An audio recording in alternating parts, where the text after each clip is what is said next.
Sandra, huwag ka na magalit. Alam mo, makakabawi na ako sa'yo. Marami na akong pera ngayon. Mabibigay ko na lahat ng pangangailangan mo, pati ng mga anak natin. Bigyan mo pa ako ng isang pagkakataon. Pangako, magbabago na ako.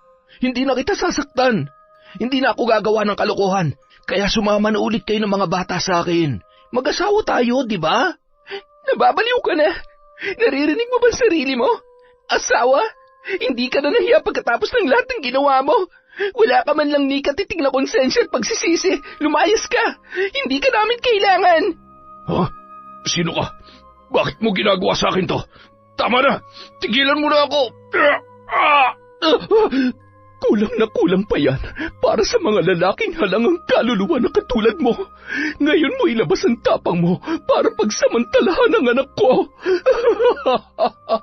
Ayan, gamitin mo ang gunting na yan para kitilin ang sarili mong buhay. Taon 2005, Bicol. Bandang 6:00 ng umaga, araw ng Sabado.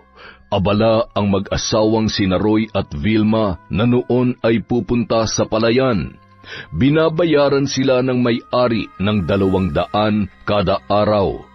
Kapag walang kumukuha sa kanila para magtrabaho, gumagawa naman sila ng lubid na yari sa bunot ng nyog.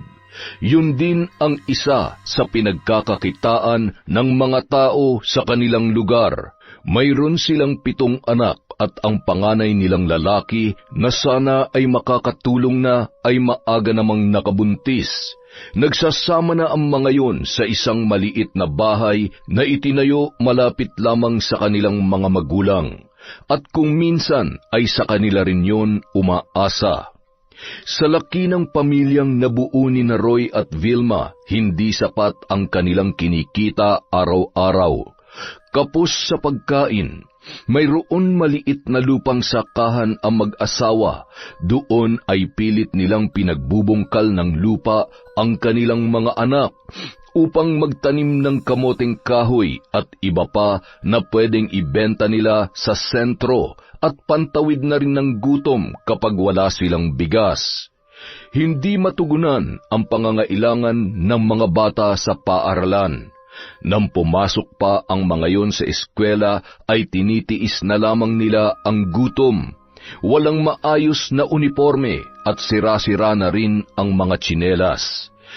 Di kalaunan, pinatigil na lamang ni Mang Roy ang kanilang mga anak sa pag-aaral. Bukod tanging si Sandra na lamang ang nagmatigas at ipinagpatuloy pa rin ang pag-aaral sa kabila ng kakapusan nila sa pera. Si Sandra ang pangalawang anak at nag-iisang babae sa 7 magkakapatid. Pilit na tinitiis ang gutom at pangungutya ng kanyang mga kaklase. Sa edad na 15 taong gulang ay nasa 2 taon pa lamang siya sa high school dahil sa patigil-tigil at napag-iwanan na ng kanyang mga kaedaran. Sandra, ikaw nang bahala dito sa bahay. May isang takal pa naman dyan ng bigas. Maglugaw ka na lamang para may kakainin kayo ng mga kapatid mo. Paano ho kayo? Kumain na po ba kayo? Yung sinain ko kanina. Nag-almusal na kami ng tatay mo at yung tira ay baon na lamang namin para may kakainin kami mamayang tanghali. Basta ikaw nang dumiskarte kung paano mo pakakainin yung mga kapatid mo, ha? Mamaya pa tayo makakabili ng bigas. Papuntahin mo ang kapatid mo sa bukid at paghanapin mo ng pwede nating pang-ulam mamayang gabi. Baka malalaki na yung bunga ng langka doon. Sige po, siya nga po pala, Nay. Pwede po ba akong makahingi ng 100? Meron po kasi akong kailangan bilhin ng mga gamit para sa proyekto namin. Malapit na daw po kasi ang pasahan. Bawal daw pong mahuli ng pagpasa, sabi ng teacher namin eh. Habang nag-uusap ang mag-ina, ay agad namang dumugtong si Mang Roy. Ano na naman yung hinihingi mo sa nanay mo, ha? Hayaan mo na, project niya naman yun sa school. Baka mamaya makahiram ako. Yan, manghihiram na naman. Ang dami-dami pa nating utang na hindi nababayaran, tapos mangungutang ka para lang sa sariling kagustuhan ng anak mo. Problema sa'yo, masyado mong pinagbibigyan niya si Sandra eh. Pasasaan ba't mag-aasawa rin naman niya katulad ng kuya niya? Sayang lang ang gasto sa pag-aaral niyan. Tay, hindi naman po ako tutulad kay kuya. Gusto ko po talagang makatapos para makahanap ako ng maayos na trabaho. Gusto ko lang naman na makatulong sa inyo. Kung gusto mo talagang makatulong, tumigil ka na sa pag-aaral mo. Tumulong ka na lang sa amin ng nanay mo na magtanim sa palayan, mag-araro, o di kaya magtrabaho ka na lang bilang kasambahay nang hindi nagugutom yung mga kapatid mo. Para saan, Tay? Para katulad nyo? Wala rin kaming marating sa buhay. Bastos ka! Yan ba natututunan mo sa school? Ang sagot-sagutin ako? Mula ngayon hindi ka na papasok. Tumigil ka na sa ilusyon mo na makakatapos ka ng pag-aaral at makakawala sa lintik na kahirapang ito. Subukan mo lang suwayin ako at hindi lang yan ang mapapala mo sa akin. Tama na, Roy. Mahuhuli na tayo sa trabaho. Ako nang kakausap kay Sandra. Ang aga-aga naman ang init-init agad ng ulo mo. Nanlilisik ang mga mata at dinuduro pa ni Mang Roy si Sandra bago lumabas ng bahay. Patuloy naman sa paghagulhol ang dalaga habang nakasilip lamang ang mga kapatid nito sa pinto nang may katamtamang laki ng silid tulugan. Nakaramdam sila ng awa para sa kanilang nag-iisang kapatid na babae. Gamutin mo na lamang yung pasa mo sa mukha. Ay, ikaw naman kasi, sumagot ka pa. Alam mo namang napakabilis ng kamay ng tatay mo kapag mainit ang ulo niya. Tumigil ka na sa kakaiyak. Ay, mas makakabuti siguro kung sundin na lang natin ang tatay mo kesa naman masaktan ka pa niya. Sige na, mag-asikaso ka na at baka maghanap ng pagkain ng mga kapatid mo. Hindi na lamang umimik pa si Sandra. Gustong-gusto niya nang sumabog sa sama ng loob nung mga oras na yun. Sa dinami-dami na magiging magulang ko, bakit kayo pa? Sana hindi niyo na lang ako pinanganak. Kahit anong mangyari, gagawa ako ng paraan para takasan ang lecheng buhay na to. Hindi ako magiging katulad niyo. Walang pangarap sa buhay at hindi kayang magpakamagulang. Tumayo si Sandra mula sa pahabang upuan na yari sa kahoy, sabay nagpunas ng kanyang luha. Tiningnan niya ang kanyang muka sa isang basag na salamin na nakadikit sa dingding na yari sa kawayan. Nakita niya ang bakas ng kamay at kapulahan ng kanyang muka dahil sa malakas na sampal na kanyang natamo. Lalo lamang bumuhos ang mga butil ng luha mula sa kanyang mga mata. Makalipas ang ilang segundo, isa-isa namang nagsilabasan ang kanyang mga kapatid mula sa silid tulugan at yumapos ang mga yon sa kanyang likuran. Sinaktan ka na naman ni tatay, ate. Ay, ayos ka lang? Okay lang ako. Sanay naman na ako. Huwag kayong mag-alala. Gagawa ako ng paraan para maging maayos ang buhay natin. Basta kung sakali man, ikaw nang bahala sa mga kapatid natin, Toto, Kapag nakaalis ako sa bahay na to, pipilitin ko maging maganda ang buhay ko. Tapos babalikan ko kayo. Kukunin ko kayong lahat. Mahal na mahal kayo ni ate, Ate, baka mas lalo ka lang mapahama kapag ginawa mo yan. At saka, saan ka naman pupunta? Kahit saan. Basta, sa malayo at hindi nila ako mahanap. Ate, magpalamig ka lang din muna. Tsaka, paano na kami kung iiwan mo kami? Baka mamaya, kami naman ang laging pag-initan ni tatay. Kailangan natin makipagsapalaran. Basta tandaan nyo, lahat ng gagawin ko ay para din sa inyo. Babalik ako kahit anong mangyari. Tandaan mo yan, Toto. Isang mahigpit na yakap at hinagkan ni Sandra ang kanyang mga kapatid bago nagtungo sa kusina at nagluto ng lugaw. Sinaid niya ang laman ng lata ng biskwit na nagsisilbi nilang lagayan ng bigas. Lagi na lang tayong naglulugaw sa tanghali, samantalang si tatay lagi may ulam at lagi may kanin.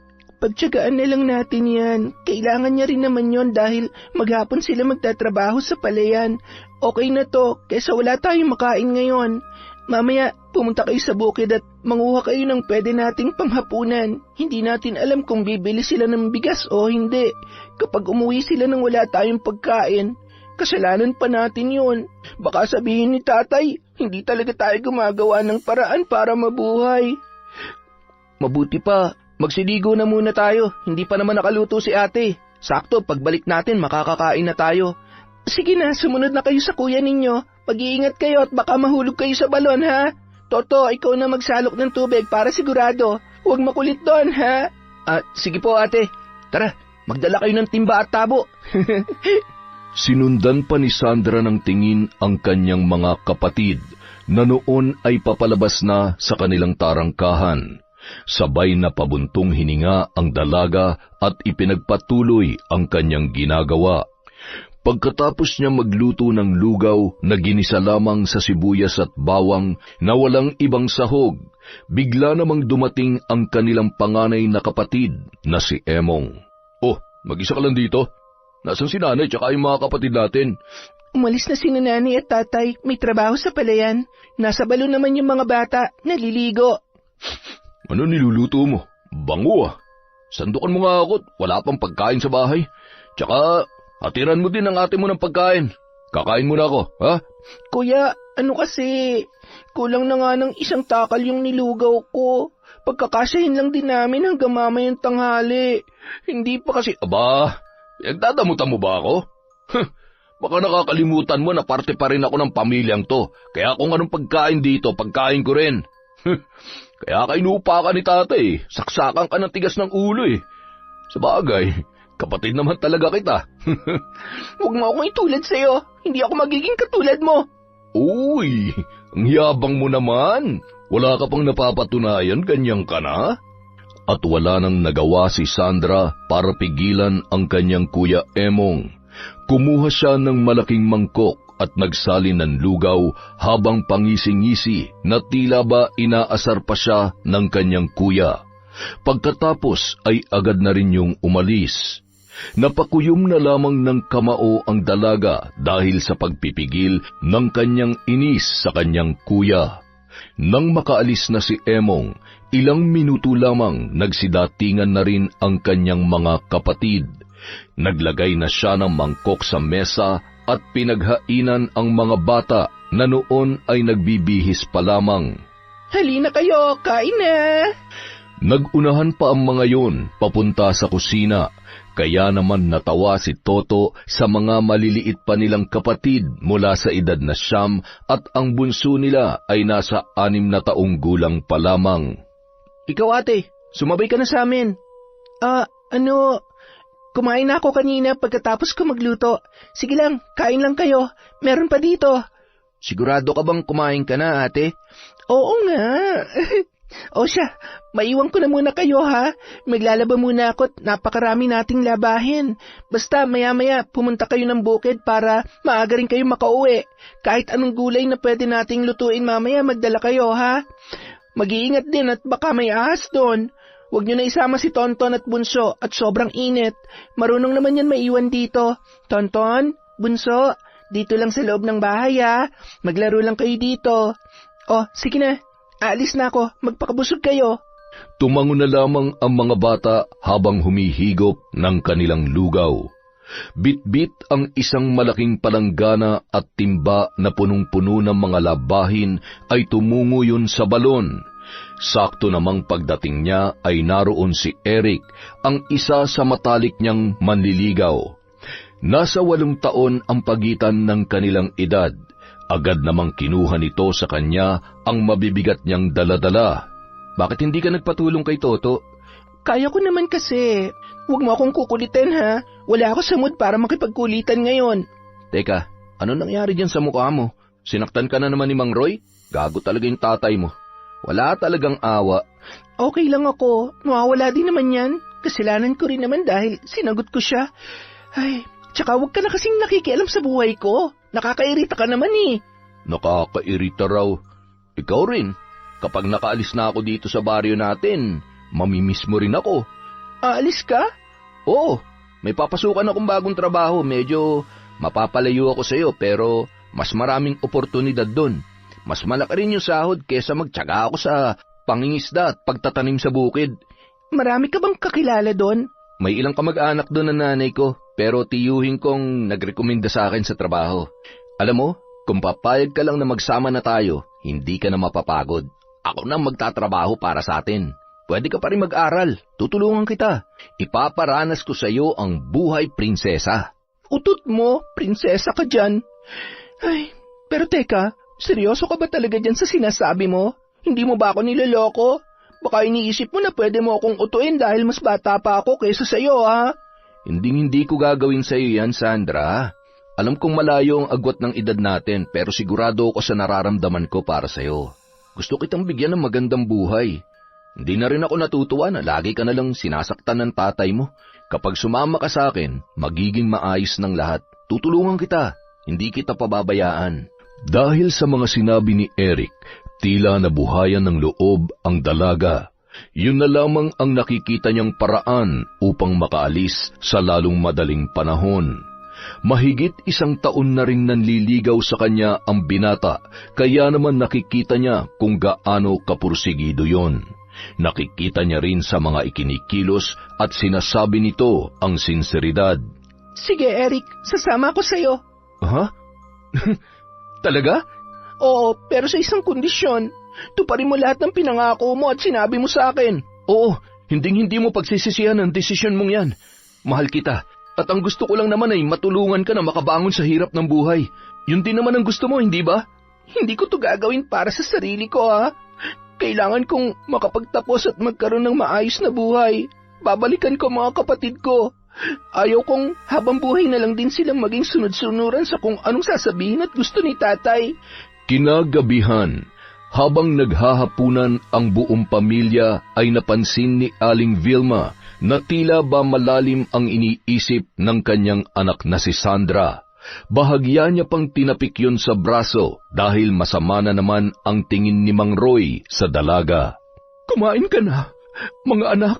Sige na, kain lang ng kain at marami tayong kanin ngayon. Buti naman at may nakuha kayong ulam, Toto. Opo, Nay. Pagod na ho kasi si ate. Ang dami niya hong nilabhan kanina. Kaya naman pala tulala. Abay, nakakahiya naman. Mukhang pagod na pagod nga. Ganyan talaga kapag ayaw sanayin ng sarili sa hirap. Ipinipilit ang mga imposible. Ambisyosa at hindi marunong makontento sa buhay. Masyadong nagmamagaling. Roy, tama na. Nasa harapan tayo ng pagkain.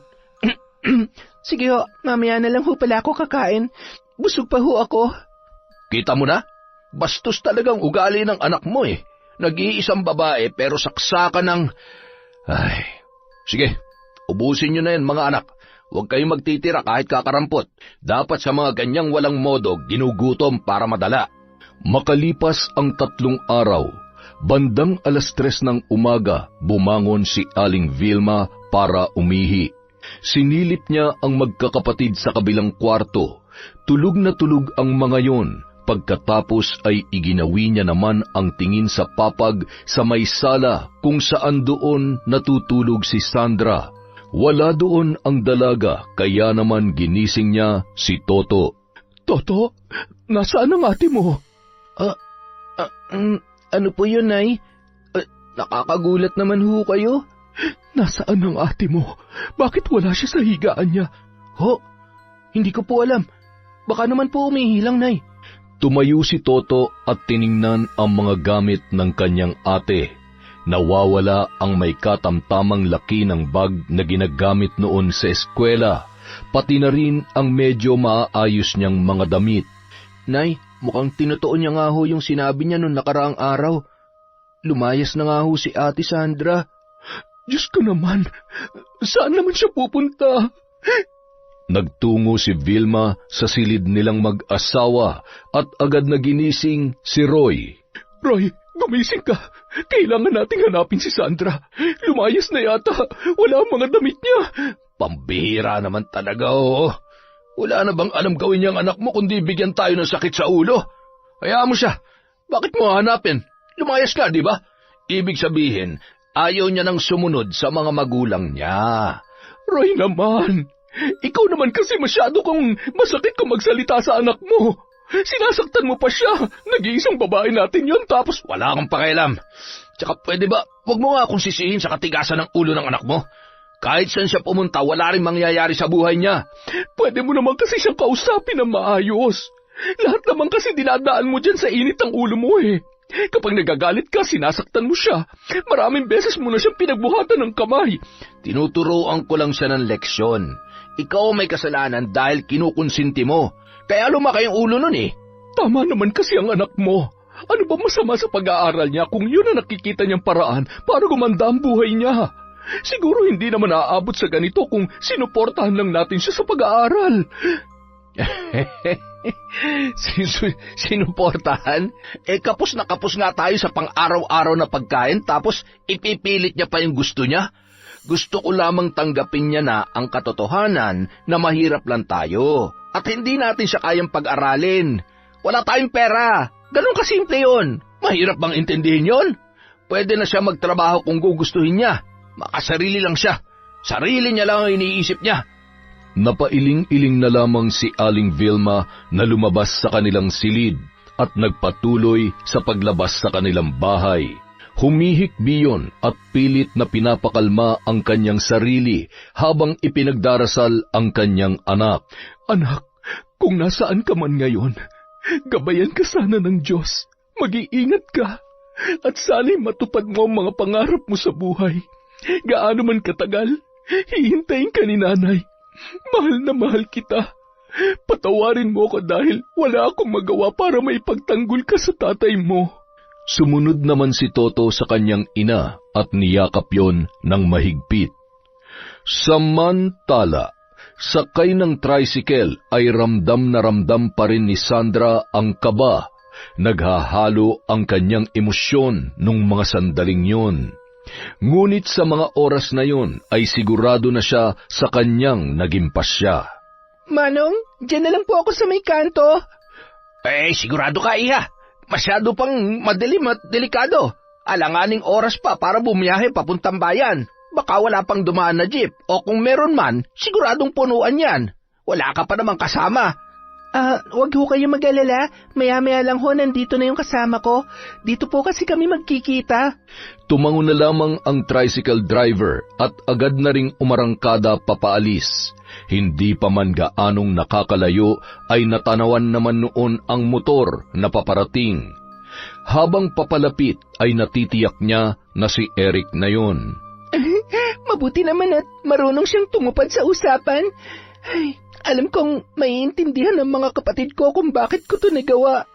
Agad namang huminto sa kanyang tapat ang motor ng binata. Kanina ka pa ba? Hindi naman. Yung tricycle na nakasalubong mo kanina, yun yung sinakyan ko papunta dito. Pasensya ka na. Kung pwede lang sana kitang iangkas mula sa bahay niyo, ginawa ko na. Kaya lang, baka may makakita sa atin. Maigi nang walang nakakaalam na magkasama tayo. Tama ka. Ayaw ko ring malaman nila na sumama ako sa iyo at baka pagpiestahan pa tayo ng mga tsismosa. Akin yung bag mo. Dito ko na lang ilalagay sa may harapan para hindi ka mahirapan. Yan. Sige na, umangkas ka na. Dahan-dahan at baka mapasukan ng tambutso. Maingat niya namang inalalayan ang dalaga hanggang sa makaangkas yun. Mahigpit na humawak si Sandra sa bewang ni Eric. Yun ang unang pagkakataon na makakaangkas siya sa motor kaya dumoble ang kanyang kaba na nararamdaman. Natatakot ka, ano? Huwag kang mag-alala. Maingat ako magpatakbo. Magdodoble ingat pa ako dahil kasama kita, syempre. Hindi ako makakapayag na may mangyari masama sa napakaganda kong kasintahan. Kasintahan agad? Hindi pa naman kita sinasagot, ah. Di ba nga sumama ka na sa akin? Ako nang bubuhay sa'yo. Magpapaaral at magbibigay ng lahat ng kailangan mo. Kaya, oo na, pero may isa lang sana akong gustong hilingin sa'yo.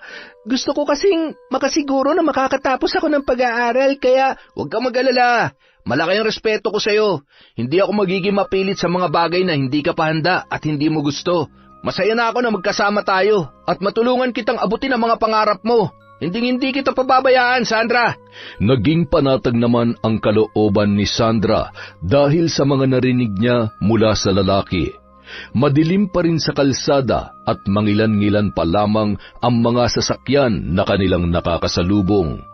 Mahigit 3 oras ang kanilang binyahe bago nakarating sa lugar na kanilang pupuntahan. Idinaan na lamang nila yon sa masayang usapan. Samantala, nang makarating sila sa bahay ng tiyuhin ni Eric sa isang lalawigan din sa Bicol ay lagpas 5:00 na ng umaga. Ipinarada ni Eric ang kanyang motor sa harap ng tarangkahan ng bahay. Agad namang napabalikwas si Mang Ador at nagmamadaling lumabas. Agad na tumungo sa kusina para magmumog at maghilamos. Chong, nandito na po kami. Sandali lang, nariyan na. Agad na binuksan noon ang pinto at lumabas ng bahay na abot tainga ang pagkakangiti. Eric, ang paborito kong pamangkin. May kasama ka pala. Nag-asawa ka na? Hindi pa po, Chong. Girlfriend ko pa lang po si Sandra. Sandra, si Theodore, kapatid ng tatay ko. Magandang umaga po. Magandang umaga rin, iha. Ay, sige na. Tumuloy na kayo sa loob. Dumiretso na kayo dun sa kabilang kwarto. Nilinisan ko na yung kahapon. Chong, pwede po bang dun na lang ako sa kwarto nyo at si Sandra na lang ho dun sa kabila? Ay, oo naman. Sige na, ilagay mo na yung mga gamit nyo doon. Kaya lang ay huwag ka magrereklamo sa gabi dahil daig ko pang generator sa lakas humilik. Pero hindi naman ako nananapak kapag tulog. Minsan lang kapag medyo nakainom. Natawa na lamang sina Eric at Sandra sa sinabi ni Mang Ador bago tuluyang pumasok sa kani-kanilang silid. Sinundan naman ni Mang Ador ang kanyang pamangkin, sabay isinara ang pintuan. Eric, sabihin mo nga sa akin ng totoo. Nagtanan ba kayo ni Sandra? Oho, parang ganun na nga po. Kailangan ko hong gawin to. Isa pa, gustong-gusto niya hong makawala sa tatay niya eh. Bukod sa hindi siya kayang pag-aralin, nananakit pa. Buti nga ho na kumbinsi ko siyang sumama dahil kung hindi wala talagang mangyayari sa buhay niya. Ay, sigurado ka bang hindi ka malilintikan sa mga magulang niyan? Ako ang kinakabahan sa'yo. Wag ho kayong mag-alala, Chong. Wala naman hong nakakaalam na magkasama kami at kung nasan kami ngayon. Chong, pansamantala lang ho kami dito. Kapag nakahanap ho kami ng malilipatan na mas malapit sa trabaho, doon na lamang po kami para nababantayan ko siya. Mahal na mahal mo, ano? Siyempre naman, Chong. Tsaka, matagal ko rin hong hinintay ito. Yung makasama at maalagaan ko siya. Gusto ko siyang tulungan na maabot ang pangarap niya. Gustong-gusto niya makapagtapos ng pag-aaral. Ay, tama yan. Masyado pang bata yung nabingwit mo, kaya pag-aralin mo muna. Kawawa naman. Ganon talaga. Wala tayong magagawa dahil ang mga anak ay hindi naman maaaring pumili ng magulang. Iparanas mo na lamang sa kanya ang suporta na hindi niya nakuha sa kanyang mga magulang. Sa loob ng isang buwan, doon muna sila nakituloy kay Mang Ador at nang magsimula ng magtrabaho si Eric sa isang malaking pwesto ng electrical supplies, agad naman na silang lumipat sa isang apartment na malapit lamang sa pinagtatrabahuhan nito. Hanggang sa matuto na rin yung mag-repair ng ilang mga kagamitan sa tulong ng kanyang mga kasamahan. Malaki ang kita, kaya naman sobra-sobra yon para sa kanila ni Sandra. Agad din nilang inasikaso ang pag-aaral ng babae. Bilang transfer student ay maraming hinabol ang dalaga para makasabay sa kanyang mga bagong kaklase sa isang private school. Naging maayos ang pagsasama nila sa iisang bubong. Nagbuhay prinsesa si Sandra na ni minsan ay hindi niya pa naranasan. Bagamat masipag sa mga gawaing bahay at sa pag-aaral ang dalaga, ay lalo lamang napamahal si Eric sa kanya. Gayon din si Sandra na tuluyan ng nahulog ang loob sa binata. Nang makatapos ng high school sa edad na 19 na taong gulang ay agad naman silang nagpasya na ipagpatuloy nito ang pag-aaral sa kolehiyo sa kursong Business Management.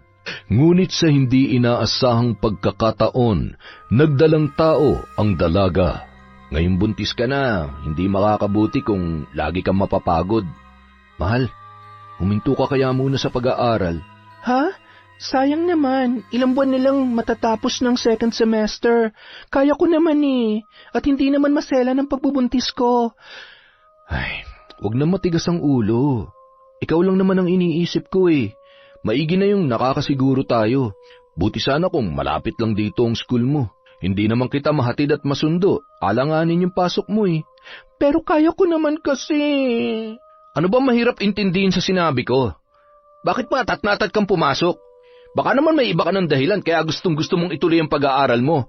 Ayan ka na naman Ang sabihin mo, pinaiiral mo na naman yung pagiging seloso mo. Ilang ulit ko bang sasabihin sa'yo na wala namang ibang nagkakagusto sa akin at isa pa, alam ko sa sarili ko na ikaw ang mahal ko. Tsaka buntis na ako, diba? Sa tingin mo may magkaka-interes pa sa akin? Huwag mong binibilog ang ulo ko Kailan pa ba kita ilalayo sa tukso kapag nandyan na? Sandra, natatakot lang naman ako para sa atin. Hindi ko kaya mawala ka sa buhay ko. Huwag ka mag-alala, hindi naman kita pababayaan Alam ko hanggang ngayon iniisip mo pa rin ang mga kapatid mo. Hayaan mo, sisiguruhin ko na matutulungan mo pa rin sila kahit hindi ka makapagtapos ng pag-aaral o kahit wala kang trabaho. Sa ngayon, mas kailangan ka ng anak natin. Kaya huwag naman sana matigas ang ulo mo. Labag man sa kalooban ni Sandra, ngunit wala siyang magawa. Sinunod niya na lamang ang kagustuhan ni Eric hanggang sa nasundan pa ng dalawa ang kanyang pagbubuntis.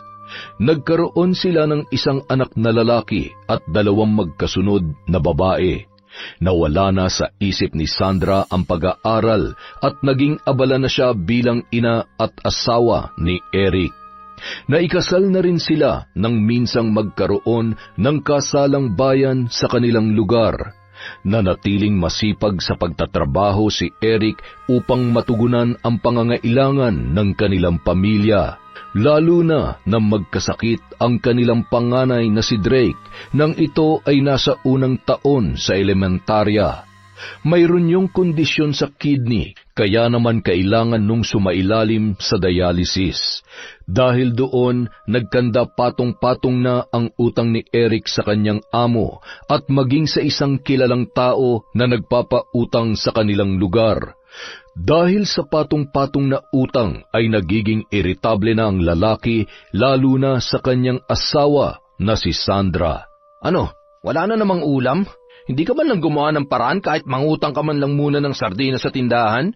Mahal, pasensya na, nasanay lang ako na ikaw ang bumibili ng ulam Huwag ka na magalit, bibili na lang muna ako sa tindahan. May naitabi pa naman akong pera dito. Napakain ko naman na ng oatmeal si Drake. Siya nga pala, sa susunod na linggo ulit yung dialysis niya. Pwede ba? Pagpahingahin mo naman muna ako. Di mo ba nakikita, kararating ko lang? Gutom at pagod pa ako pero problema na naman ay binubungad mo sa akin. Buisit na buhay to. Napabuntong hininga na lamang si Sandra sabay lumabas ng bahay. Pilit niya namang inintindi ang kanyang asawa dahil inisip niya na baka nga pagod lamang yon sa trabaho. Nang bumalik siya ay agad na silang kumain ng hapunan. Habang kumakain, napapansin ng babae ang pagkabalisa ni Eric. Mahal, kung may problema, pwede mo namang sabihin sa akin. Baka sakaling makatulong ako sa'yo para gumaan yung... Makatulong? Sige nga, paano mo ako matutulungan? Ano bang alam mo maliban sa humingi ng pera? Maliban sa umasa sa akin sa lahat ng... Ay, pesteng buhay to. Sinusumbatan mo ba ako? Eric, kagustuhan mo lahat ng to. Alam mo naman na mula umpisa gusto ko makatulong. Gusto ko rin magtrabaho para matulungan ka pero ayaw mo. Sinusunod ko lang naman kung anong gusto mo dahil ayoko mag-away tayo Nung magkasakit si Drake, sa kanya na lang umikot ang buhay ko, pati dun sa dalawa nating anak. Akala mo ba madali yon? Oo, ikaw nagtatrabaho pero wala kang alam sa pinagdaraanan ko. Hindi mo alam kasi pakiramdam mo, ikaw lang ang may karapatang mapagod. Agad namang lumapit kay Sandra ang dalawang bata na nasa edad 5 at 2 taon na noon ay umiiyak dahil sa pag-aaway ng kanilang mga magulang. Agad namang pinatahan ni Sandra ang mga bata at pinataob naman ni Eric ang pinggan nito sa mesa na noon ay may laman pang pagkain. Lumabas yun ng bahay at nagpahangin. Lalo lamang natakot ang dalawang bata at lalong humigpit ang kanilang pagkakayakap sa kanilang ina. Samantalang nagngingilid naman ang luha ni Darwin habang nasa kanyang silid. Batid niya na nahihirapan na ang kanyang mga magulang dahil sa kanya. Tahan na mga anak. Pasensya na, pagod lamang ang tatay nyo. Sige na, ubusin nyo na yung pagkain ninyo. Gusto nyo ba? Subuan na lang kayo ni nanay? Matapos mapakain ang dalawang bata, ay agad niya na ring nilinisan ang mga katawan noon, sabay pinalitan ng damit bago matulog. Pinuntahan naman ni Sandra ang may sakit na anak at hinagkan yon sa kamay at pisngi. Mahal na mahal ka ni nanay, anak, ha? Magpagaling ka na. Pero kung talagang nahihirapan ka na, matatanggap ko naman eh. Ayaw kong isipin na mawawala ka, pero hindi ko na rin kayang nakikita kang nagkakaganyan. Nanay, umiiyak po ba kayo? Okay lang po ba kayo, nanay? Sorry po, dahil sa akin, lagi na lang po kayong nag-aaway ni tatay. Anak, hindi. Hindi totoo yan. Sige na, matulog ka na. I love you, anak. Mahal na mahal din po kita, nanay. Ayaw ko na pong napapagod at nahihirapan kayo dahil sa akin. Parang nadudurog ang puso ni Sandra habang umiiyak ang kanyang anak. Pinahid niya ang luha noon sabay niyakap ng mahigpit. Isang araw, bandang 8:00 ng gabi, habang naglalakad si Eric mula sa kanyang trabaho ay ramdam niya ang kaba at kakaibang bigat ng kanyang katawan na hindi niya maipaliwanag. Nang makarating yun sa kanilang bahay ay may ilang kapitbahay nila ang naroon at nababakas ang lungkot sa mga mukha nito. Anong ginagawa niyo dito? May problema ba? Pumasok ka na sa loob. Kailangan ka na mag-iina mo. Nakikiramay kami sa pagkamatay ng inyong anak. Agad niyang nabitawan ang kanyang bag at pagkapasok ay nadatnan niya si Sandra na nakayakap sa katawan ni Drake na noon ay wala ng buhay. Hinila niya ang kanyang asawa mula sa pagkakayakap sa bata, sabay pumalit yon sa pwesto at walang kasing lakas na napahagulhol. Hindi! Hindi mo ako pwedeng iwan, anak ko! Drake, anak, gumising ka! Bakit mo ako iniwan? Mahal na mahal ka ni tatay. Eric, tanggapin na lang natin. Alam ko kung gaano kasakit ang nararamdaman mo at kung gaano mo kamahal ang anak natin, pero kailangan niya lang magpahinga. Hirap na siya sa sakit niya. Panahon na para... Hindi mo alam ang sinasabi mo. Dugot pa siyang pinuhunan ko para mabuhay ang anak natin. Tapos mawawala lang siya. Alam mo, kasalanan mo to eh. Hindi sana mangyayari to kung hindi ka pabayang ina. Wala ka talagang kwenta. Wala kang karapatan para sabihin yan. Alam ng Diyos kung gaano ako nagsakripisyo para sa mga anak natin, para sa pamilyang pangarap mo. Tinalikuran kong sarili ko mula nang magkanak tayo. Ginawa kong lahat. Naging mabuti akong ina. Kaya wag na wag mo sasabihin yan. Eric, Sandra, ano ba naman kayo? Sa harapan talaga ng patay mag-aaway kayo? Mabuti pa asikasuhin nyo na yan at nang mabigyan na maayos na burol, kesa naman magsisihang kayo dyan. Sus Mariosep naman, oo. Nagtimpi na lamang ang dalawa at pilit na pinapakalma ang kanilang mga sarili. Mabuti na lamang marami ring nagpaabot ng tulong sa mag-asawa, kaya naman sa kabila ng kakapusan sa pera ay nabigyan pa rin nila ng maayos na burol at libing ang bata. Mula nang mamatay ang kanilang anak ay naging tuloy-tuloy na ang pagbabago ng takbo ng kanilang relasyon. Madalas ay lasing at madaling araw na kung umuwi si Eric. Sandra, buksan mo tong pinto! Bilis-bilisan mo naman! Pakabagal mo talaga! Gising na gising pa ng mga oras na yun si Sandra at padabog na pinagbuksan ng pinto ang kanyang asawa. Buti naman at naisipan mo pang umuwi. Alam mo ba kung anong oras na? Ano naman kung anong oras na? Pasalamat ka nga, umuwi pa ako dito eh.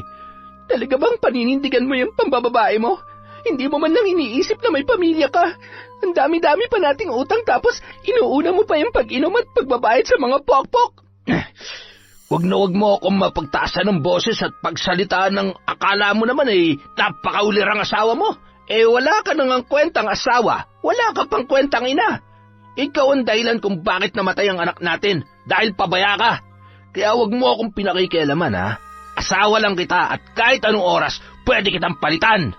Dahil sa madalas na siyang sinasaktan ni Eric ay nagpasya si Sandra na wag na lamang pansinin yun, habang nag-iisip ng paraan kung paano niya bubuhayin ang dalawa niya pang anak na hindi na dumidepende sa kanyang asawa.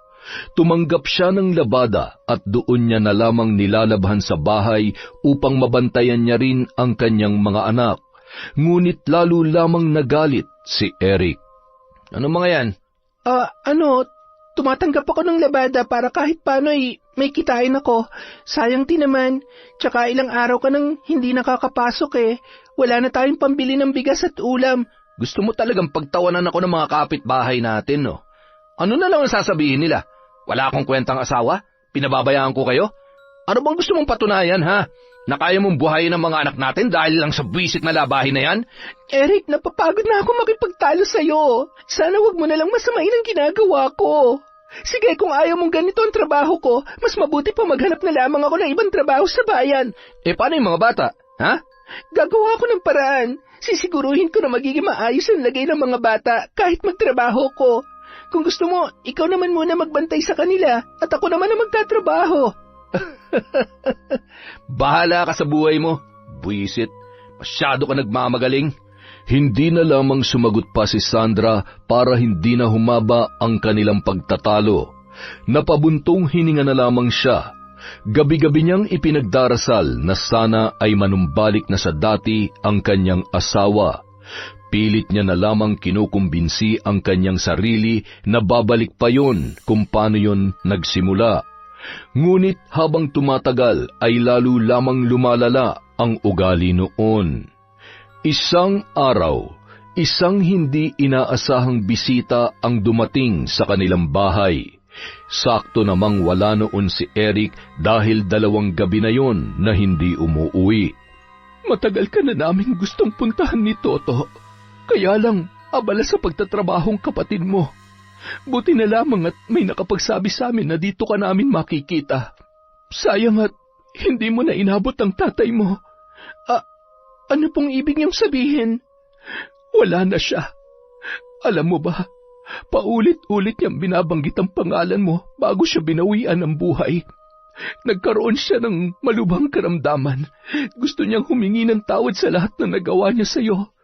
Naiintindihan niya na kung bakit nagawa mong lumaya sa amin. Akala ko kasi magiging maayos ang buhay ko eh. Patawarin niyo ako. Tama naman si tatay. Matigas po talaga ang ulo ko. Kaya eto, malas pa rin sa buhay. Pero nandito na ito eh. Paninindigan ko na lang. Umaasa pa rin ako na isa sa mga araw nito ay aayon din sa akin ang sitwasyon. Kahit hindi na para sa akin, kahit para sa mga anak ko na lang. Mahigpit niya na lamang naniyakap ang kanyang ina at humagulhol. Nung mga oras na yon ay tila ba naibsan ang bigat na kanyang nararamdaman. May problema ba kayo ng asawa mo? Sinasaktan ka ba niya? Ano? Sabihin mo sa akin. Inilahad niya ang pinagdaraanan nilang mag-asawa.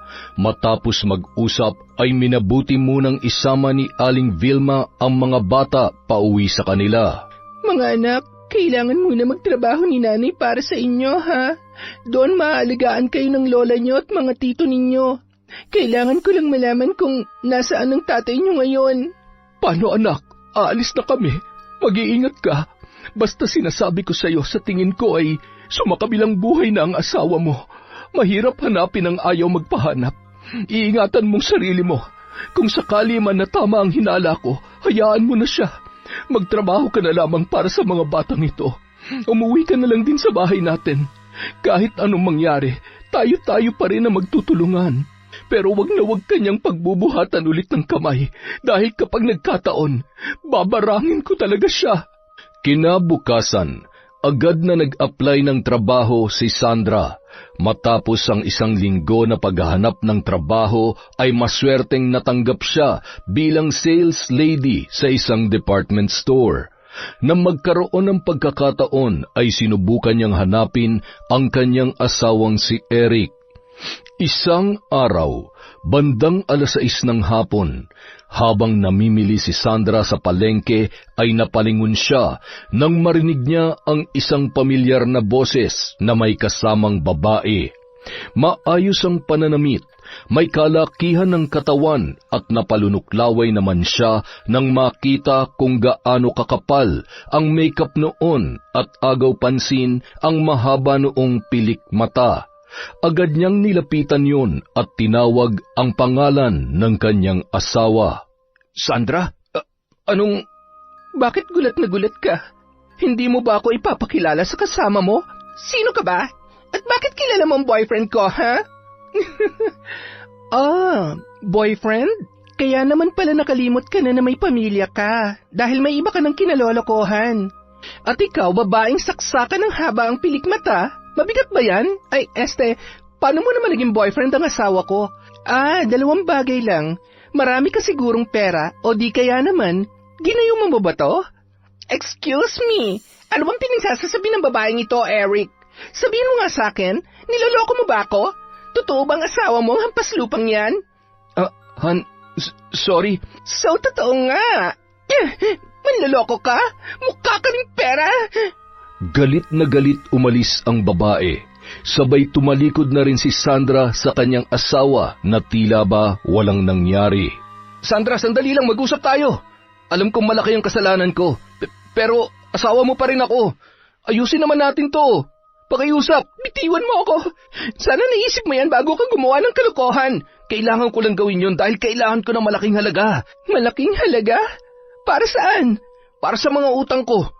May malaki akong pagkakautang. Kapag hindi ako nakapagbayad, siguradong papatayin nila ako. Sandra, ayoko mamatay. Pwede ba huwag ka nang gumawa ng kwento? Kung ginagawa mo lang to para magpaawa at malusutan ang kasalanan mo sa akin, pwes tumigil ka dahil hindi ako naniniwala sa'yo. Agad namang bumalik sa pamimili si Sandra at nang lumingon siya ay bigla namang nawala sa kanyang paningin si Eric. Habulin mo yung kabit mo. Puwisit ka. Magsama kayo. Pagkatapos mamili ay agad na yung umuwi sa kanilang bahay. Nakaramdam yun ng lungkot dahil sa pangungulila sa kanyang mga anak. Lalo siyang naging emosyonal dahil sa sobrang katahimikan na bumabalot sa buong kabahayan. Matapos niyang magpalit ng damit ay agad naman siyang nagluto ng ulam para sa kanyang hapunan. Ngunit ilang sandali lamang ay bigla na lang may dumating na mga kalalakihan. Iniwanan niyang nakabukas ang kalan nang marinig ang mga yapak sa sala. Sino yan? Anong kailangan niyo? Huwag ka na maraming tanong. Sumama ka na lang kung ayaw mo masaktan. At gusto mo pang makitang buhay ang asawa mo. Sandali, aray! Bitawan niyo ako! Abat, matigas rin ang pagmumukha mo, ah. Manang-mana ka talaga sa asawa mo, no? Ilang oras lamang ang nakalipas ay nagkagulo na ang mga kapitbahay nang biglang magliyab ang tahanan ng mag-asawang sina Eric at Sandra, kasabay ng malakas na pagsabog ng gasul. Napaluha ang malalapit nilang kapitbahay at natataranta sa pag-aakalang may tao sa loob ng nasusunog na bahay na yon.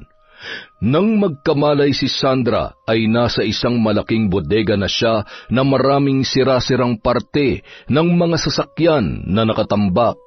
Nakatali ang kanyang mga kamay at paa at hindi niya gaanong maaninag ang paligid. Pakawalan niyo ako dito! Tulungan niyo ako! Unti-unti niya namang narinig ang mga yapak na noon ay papalapit sa kanya. Habang naghahalakhakan ang mga yon, itinulak nila ang isang lalaki na noon ay nakatali din. Nang buksan ang ilaw ay doon niya lamang nakita at namukaan ang kanyang asawa na si Eric. Eric? Anong ibig sabihin nito? Sino mga yan? Tanging halakhakan ang itinugon ng mga kalalakihan. Hanggang sa lumapit sa kanya ang isang lalaki na nakaporma at humahalimuyak ang matapang nitong pabango. Akalain mo, artistahin pala tong asawa mo, Eric. Batang-bata pa at mukhang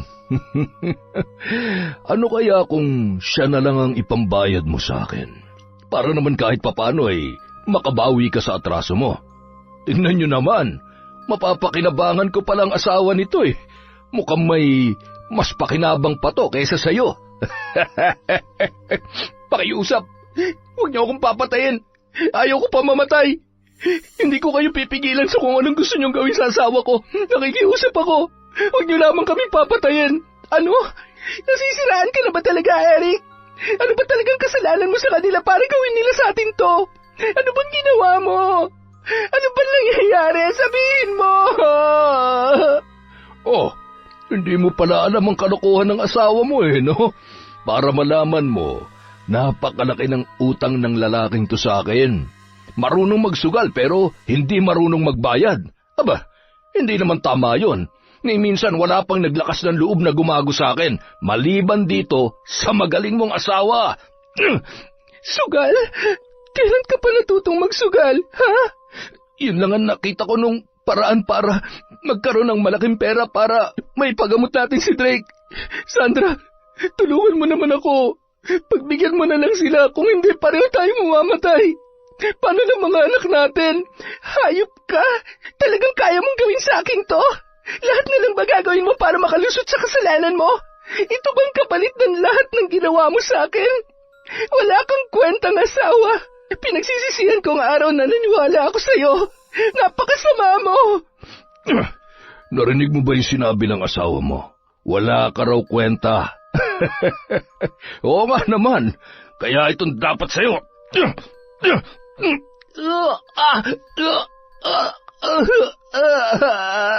Ikaw naman, babae. Huwag ka nang umiyak. Hindi naman kita sasaktan basta huwag ka lang pumalag. Ano bang nagustuhan mo sa lalaking to?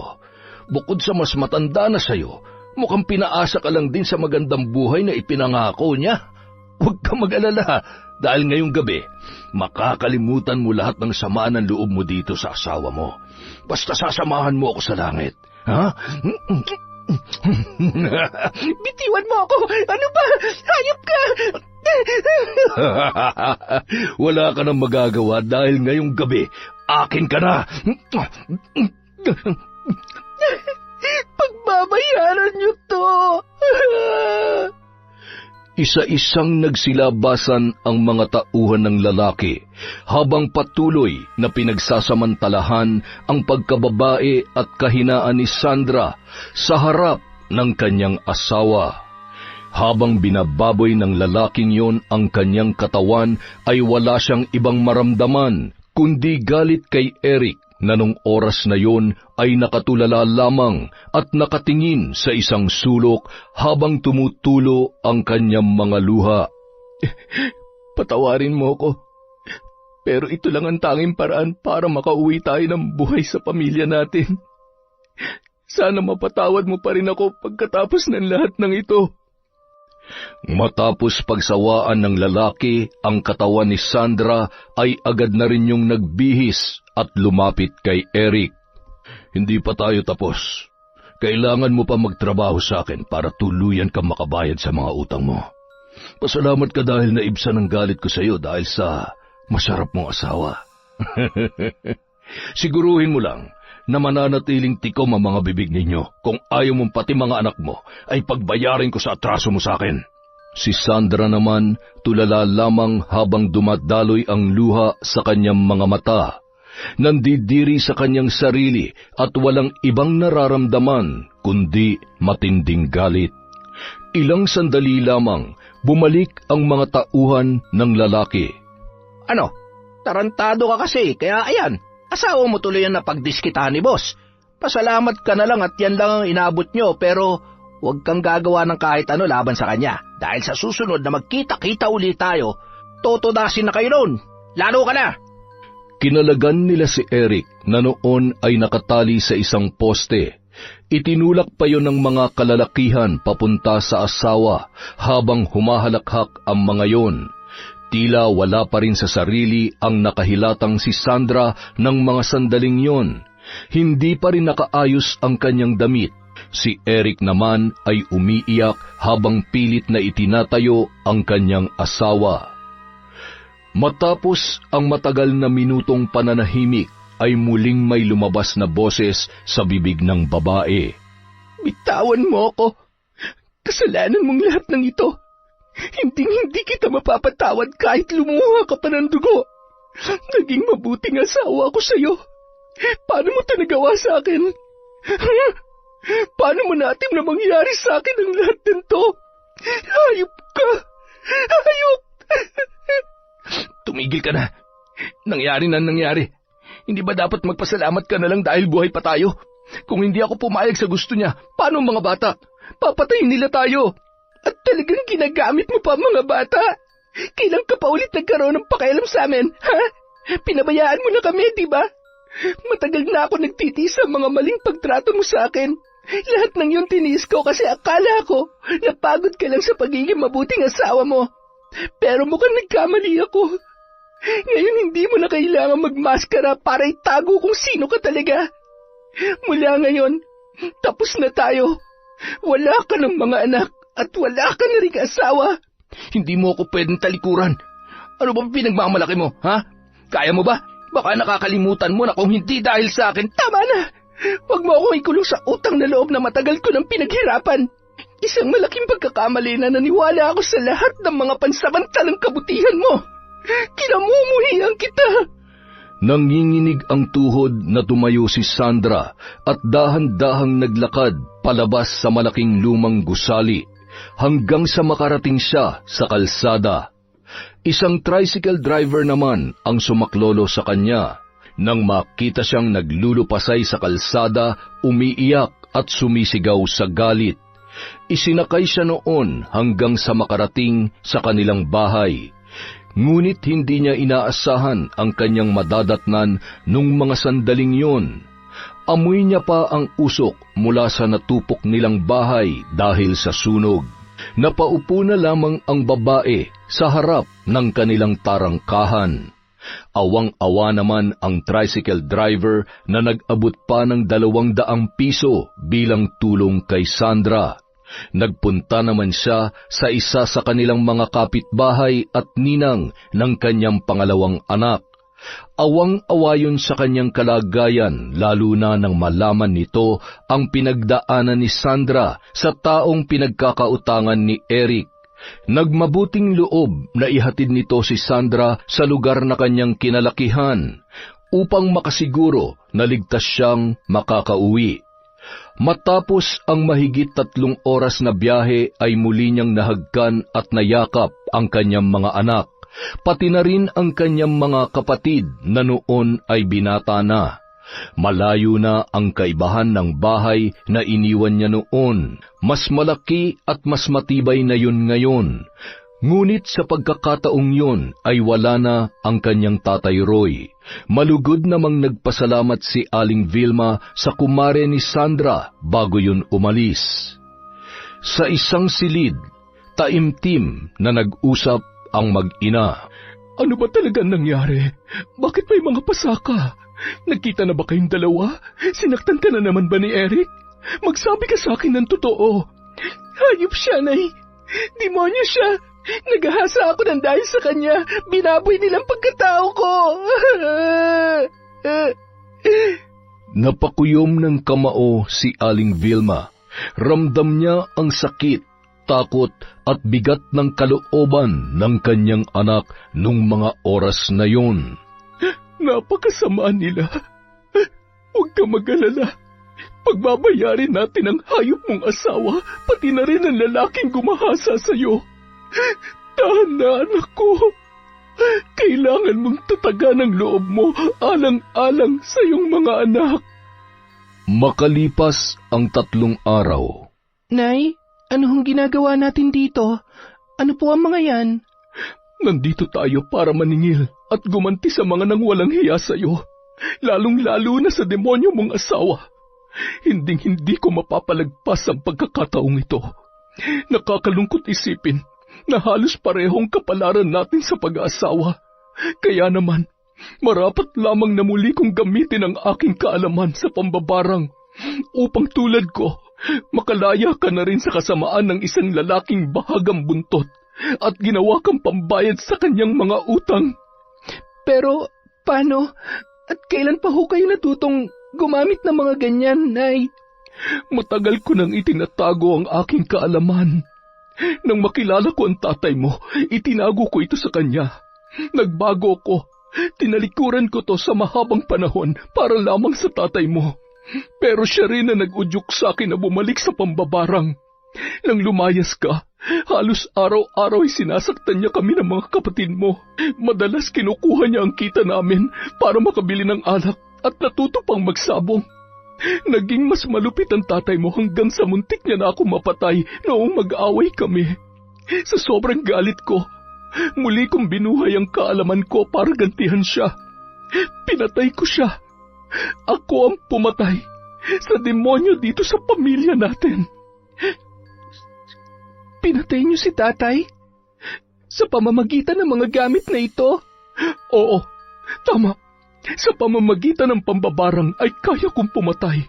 At magagawa rin natin yon sa mga taong nagkasala sa iyo, lalo na sa Eric na yon. Ito ang aklat. Tingnan mo at hawakan mo. Dito nagmumula ang lahat ng kaalaman ko sa pambabarang at ang manikang ito ang magiging daan upang maipasok natin ang sumpa sa kanilang katawan. Ang laman ng garapong ito ang mga alaga ko. Pantanim ng kahindik-hindik na takot para sa aking bibiktimahin. Sakit na walang lunas, kamatayan na hindi matatakasan ang ipapamalas natin sa kanila. Yun ay kung nais mong gumanti, anak. Alalahanin mo ang sakit at lahat-lahat ng mga hirap na pinagdaanan mo sa kamay ng lalaking pinagkatiwalaan at minahal mo. Kung hindi siya mabubura sa buhay niyo, hindi matatapos ang ugnayan niyo at ng mga bata. Hindi magkakaroon ng kapayapaan ng iyong puso at siguradong manggugulo lang yon ng paulit-ulit. Tama po kayo, Nay. Panahon na para tuluyan na siyang mawala sa buhay namin ng mga anak ko. Patutunayan ko sa kanya na kaya kong buhayin ang mga bata at ang hayop na lalaking nambaboy sa pagkatao ko. Gusto kong unahin niyo siya. Gusto kong magbayad silang lahat, Nay. Kinagabihan, habang mahimbing na natutulog ang lalaking nanggahasa kay Sandra, ay nagising yon sa sobrang init ng kanyang pakiramdam. Nagtataka siya dahil bukas at gumagana naman ang kanyang aircon.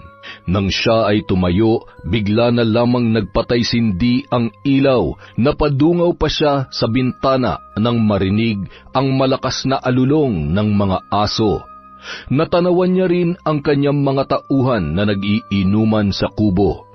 Hinubad niya ang kanyang damit dahil tagaktak na ang kanyang pawis. Tumungo siya sa banyo at pinagmasdan ang kanyang sarili sa salamin, hanggang sa may naglabasang mga gagamba mula sa butas ng kisame. Mula pagkabata ay yun na ang kanyang kinatatakutan. Bakit napakaraming gagamba? Anong gagawin ko? Napapikit ang lalaki at sumuot sa isang sulok habang sumisigaw sa takot nang maramdaman ang mga galamay ng sandamakmak na mga gagamba. Ngunit sa isang iglap ay bigla naman yung nawala. Tumungo siya sa gripo at paulit-ulit na naghilamos. Nananaginip lamang ako. Hindi yung totoo. Nananaginip lang ako. Pagtingin niya sa may salamin ay bigla namang nabasag yon matapos makita ang isang itim na anino ng babae. Narinig niya ang mga kahindik-hindik na bulong.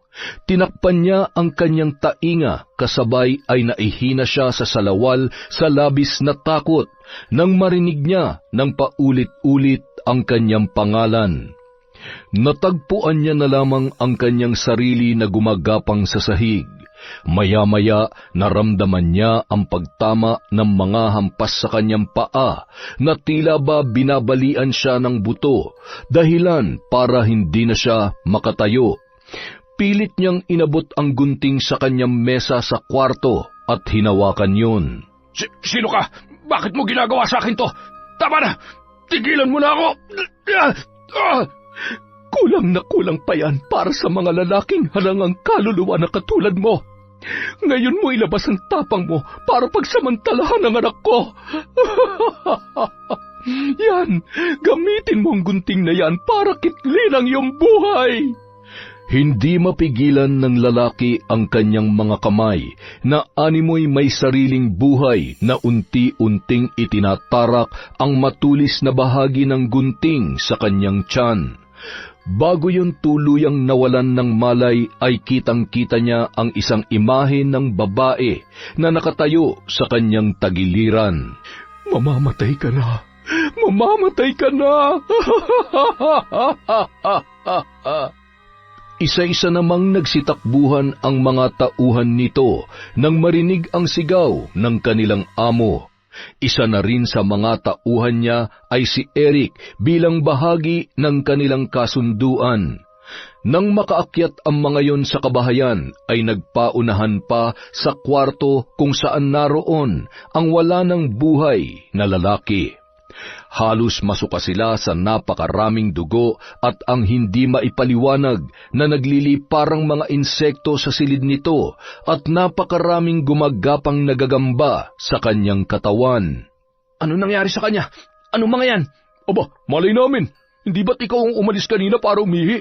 Baka naman ikaw ang may kagagawan nito. Plinano mo ba lahat ng to? Hindi. Hindi ko magagawa yung sinasabi nyo. Huwag ka na magsinungaling pa. Ikaw lang naman ang bukod tanging may dahilan para gawin to sa kanya eh. Nagsasabi ako ng totoo.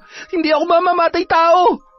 Bago pa man tuluyang gulpihin ng mga lalaki, ay bigla na lamang nandilim ang kanilang mga paningin at bigla silang natumba sa kanilang kinauupuan.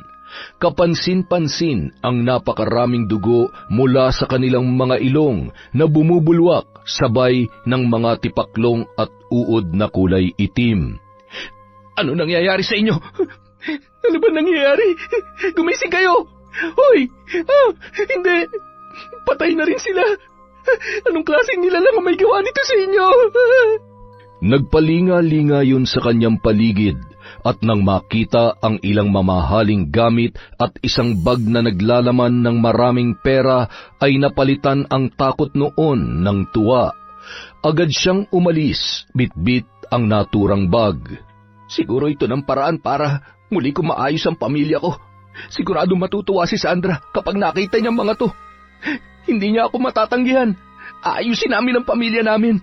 Magkakasama-sama na ulit kami. Nang makaalis ang lalaki sakay ng tricycle, bigla na lamang nasunog ang malaking bahay sa hindi malamang dahilan. Laking gulat niya nang malaman ang nangyari sa bahay nila at nung mga oras na yun ay alam niya na kung saan muling makikita ang kanyang mag-iina. Lakas loob niyang pinuntahan si Sandra sa bahay ng mga magulang nito. Paulit-ulit na tinatawag ni Eric ang kanyang asawa at ang mga bata sa labas ng tarangkahan. Nay, akala ko ba... Bakit buhay pang lalaking yan? Masyado pa maaga. Hindi pa kasi dumarating ang nakatakdang oras ng kanyang kamatayan, anak. Huwag ka matakot. Ipakita mo sa kanya na hindi mo siya kailangan sa buhay mo. Sige na. Nang lumabas si Sandra, ay masayang-masaya naman si Eric. Sabi ko na nga ba, hindi mo rin ako matitiis eh. Nagbago ang ekspresyon ng kanyang muka nang makita ang kutsilyong hawak ni Sandra at nanlilisik ang kanyang mga mata. Kapag hindi ka umalis, sisiguruhin ko na hanggang dyan ka na lang sa kinatatayuan mo. Sandra, huwag ka na magalit. Alam mo, makakabawi na ako sa'yo. Marami na akong pera ngayon. Maibibigay ko na lahat ng pangangailangan mo, pati ng mga anak natin. Bigyan mo pa ako ng isa pang pagkakataon. Pangako, magbabago na ako. Hindi na kita sasaktan. Hindi na ako gagawa ng kalokohan. Sumama na ulit kayo sa akin. Mag-asawa naman tayo, di ba? Nababaliw ka na. Naririnig mo ba ang sarili mo? Asawa? Hindi ka na nahiya pagkatapos ng lahat ng ginawa mo. Wala ka man lang ni katiting na konsensya at pagsisisi. Lumayas ka. Hindi ka namin kailangan. Ikaw na nga tong sinusuyo, ikaw pa tong galit at magmamatigas. Ayaw mo? Eh di wag. Sinisiguro kong gagapang ka rin pabalik sa akin kapag wala na kayong makain ng mga anak mo. Buisit. Huwag sanang lalaking aangangat kasing bobo mo yung mga anak natin. Dahil pag nagkataon, Kawawa naman sila. Tingnan ko lang kung sinong totoong kawawa sa atin. Sisiguruhin ko na kakainin mo lahat ng sinabi mo bago ka tuluyang mamaalam sa mundo. Umuwi ang lalaki sa dati niyang bahay. Bakas na ang kalumaan at napakaraming kalat. Nagbayad pa siya ng mga binatilyo na naging katuwang niya para linisin yun. Bumili siya ng mga bagong gamit, masarap na pagkain at alak. Bandang 11:00 ng gabi, malakas na ang tama ng lalaki dahil nakaubos na siya ng 2 boteng alak. Tanga-tanga mo, Sandra. Ayaw mo ng masarap na buhay, ha? Akalain mo nga naman, ang tagal ko na nagpapakahirap sa trabaho, tapos sa isang iglap lang, may ginto ko karaming pera. Kapag sinuswerte ka nga naman, no? Malas mo lang talaga, Sandra. Ayaw mo na sa akin. Sige lang, bibili ako ng mas bata at mas maganda sa'yo, kahit ilan pa. Walang babae ang di magkakandara pa sa akin ngayon. Nang akma na siyang susubo ng pulutan, napakurap siya ng paulit-ulit. Kitang-kita niya ang iba't ibang laki at uri ng mga uod. Ano mga yan? Saan galing ang napakaraming uod na to? Minumulto na yata ako sa bahay na to. Diyos ko, tulungan niyo po ako. Maya-maya, bigla namang nakaramdam yon ng pananakit ng lalamunan at nangingiwi na rin ang kanyang bibig. Napahiyaw pa yon nang biglang may mga bagay na tumusok sa kanyang mata. Napagapang na rin siya sa sahig. Habang nagpupumalahaw sa sakit at takot ay ramdam niya ang mga papalapit na yapak at pamilyar na amoy. Sandra, ikaw ba yan? Tulungan mo ako. Hindi ako makakita. Dalhin mo ako sa ospital. Humingi ka ng tulong. Hindi karapat-dapat tulungan ng isang katulad mo.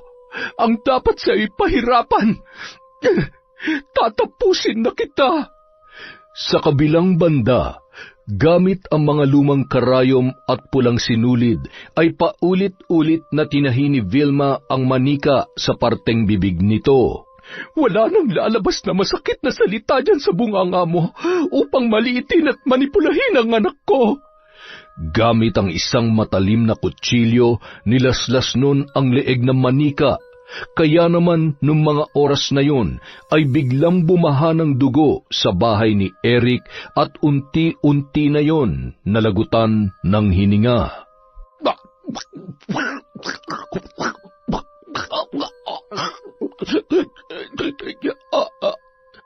Samantala, tapos na. Wala na siya, anak. Malaya ka na sa hayop na yon. At mahigpit na yumakap si Sandra sa kanyang ina. Nay, tama po ba yung desisyon ko? Wala naman po akong dapat pagsisihan, di ba? Ay, ngayon ka pa nakaramdam ng awa. Kasasabi ko lang sa'yo, di ba? Patay na siya. Huwag mo nang pahirapan pa ang sarili mo, anak. Hindi dapat iyakan at kaawaan ng lalaking katulad niya. Tandaan mo, hindi mo yun ginawa para lamang sa sarili mo, kundi para na rin sa 2 mo pang anak na babae. Gusto mo bang kalakihan ng mga anak mo ang magulong pamilya na meron kayo? Gusto mo bang maranasan nila ang kalupitan ni Eric? Kung ikaw nagawa niyang ipambayad sa utang niya, paano na lamang ang mga anak niyo? Mga babae pa naman sila. Kinaumagahan, napabalita sa baryo ang nangyari kay Eric. Ang akala ng mga tao ay magnanakaw ang pumatay sa lalaki, lalo na't nagkalat ang pera sa loob ng bahay noon. Tingnan mo nga naman, patay na nga napagnakawan pa. Ganyan talaga nangyayari sa perang hindi mo pinaghirapan. Naglalaho na parang bula. Makalipas ang 1 taon. Nay, te, mas mabuti siguro kung umalis na lamang tayo sa lugar na to para makapagsimula po tayo ulit. Natanggap na ho ako sa kumpanyang ina-applyan ko. Malaki ho ang sahod at maraming school din ho ron ang nag-o-offer ng scholarship para sa mga kapatid ko. At ikaw rin ate, kung gusto mo talagang makapagtapos, mag-aral ka ulit. Akong bahala sa'yo. Tutulungan kita. Salamat, Toto. Akalain mong ikaw palang tutupad sa pangarap ko na mag-aahon sa pamilya natin? Salamat sa pagmamahal niyo sa mga anak ko, ha? Lalo na po kayo, Nay. Siyempre naman, mga apo ko kaya yan, at mga babae pa, samantalang ang kuya mo lahat ng anak kay lalaki. Salamat sa Diyos at nagtino na rin siya, dahil konting-konti na lang babarangin ko na rin sana. Masaya rin ho ako para kay Kuya, Nay. Makalipas ang ilang taon, mula sa pagrerenta, nakapundar na sila ng sariling bahay at pwesto para sa kanilang negosyong bigasan. Akalain mo noon, namumroblema tayo dahil wala tayong maisaing na bigas. Ngayon, tayo na may sariling bigasan. Ang bait-bait talaga ng Diyos sa kabila ng lahat. At hindi mangyayari to kung hindi dahil sa iyo, Toto. Maraming salamat, ha. Huwag mo nang isipin yon, ate. Akong meron sa ngayon, kaya naman ako ang tutulong sa inyo. Alam nyo, lahat ng pagsusumikap ginawa ko dahil katulad mo noon, gusto ko lang din magkaroon ng maayos na buhay. Siguro, magkaiba lang tayo ng paraan at sitwasyon kung paano natin maaabot yung mga gusto natin sa buhay. Sa totoo lang, sa dinami-dami ng pinagdaanan ko, nagpapasalamat pa rin ako dahil mas marami ang magagandang bagay na nangyayari ngayon. Tama ka dyan, ate. Tingnan mo na lang kung gaano kasaya si nanay sa mga apo niya sa'yo. Ikaw, kailan mo bibigyan ng apo si nanay, ha? Ate, masaya na rin ako para sa mga pamangkin ko. Hindi ko na kailangang... Ikaw, ha? Meron kang hindi sinasabi sa akin. Huwag ka nang mahiya. Kahit hindi mo sabihin, ramdam ko naman. Kailan pa yan? Huwag mo nang itago dyan sa malalaking muscle mo. Ate, natatakot kasi ako kay nanay eh. Baka mamaya barangin ako niyan kapag nalaman niyang bakla ako. Sira, bakit naman niya gagawin yon? Sigurado ako na kahit ano ka pa, matatanggap ka ni nanay. Mahal na mahal ka kaya namin. Tsaka, kailangan mo muna matanggap ang sarili mo para mahalin ka ng mga tao sa paligid mo. Wala kang dapat ikahiya sa pagiging bakla dahil may mabuti kang puso. Matalino ka at higit sa lahat, kung diskarte at pagiging responsable ang pag-uusapan, walang sinabi ang ibang lalaki dyan. Baka naman gusto niyo kung isali dyan sa masayang usapan ninyo. Nay, may sasabihin ho sana ako sa inyo. Ano, mag-aasawa ka na? Nakabuntis ka ba? Ano, sabihin mo nang... Nay, bakla ho ako. Ikaw?